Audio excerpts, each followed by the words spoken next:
Je, unajua kusuka rasta ama nywele bandia kunaweza kusababisha saratani? Mitindo ya nywele ya kusuka kwa kuongeza nywele bandia ni maarufu sana kwa wanawake wa Kiafrika duniani kote. Inapendwa na watu mashuhuri na akina mama, na sasa imekuwa sehemu ya utambulisho wa kitamaduni na mitindo barani Afrika. Lakini je, umewahi jua kwamba mtindo huu unaweza kuleta madhara kwa afya yako? Mchakato wa kusuka nywele unaweza kuchukua saa 5. Wasusi hugawanya nywele kwa sehemu ndogo ndogo, kisha kwa ustadi kuziunganisha na nyongeza za nywele bandia.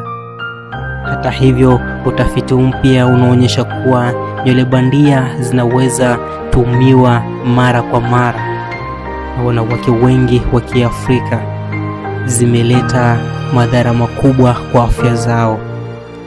Shirika la kiraia la Marekani, Consumer Reports, lilifanya majaribio kwa sampuli kutoka kwa aina 10 maarufu za nywele bandia za kusuka na kugundua kuwa zote zilikuwa na kemikali inayoweza kusababisha saratani. Baadhi ya sampuli za nywele bandia pia zilikuwa na madini ya risasi. Wakati kemikali hatari zinapoingia mwilini, madhara yake hujilimbikiza na kuongezeka baada ya muda, na hii inaweza kuongeza hatari ya magonjwa sugu ikiwemo saratani.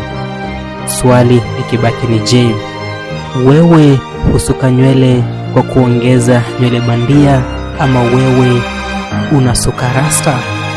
Na ikiwa unatumia hivi vyote, uko tayari kupambana na ugonjwa sugu wa saratani? Jina langu ni Mzamil bin Rashid.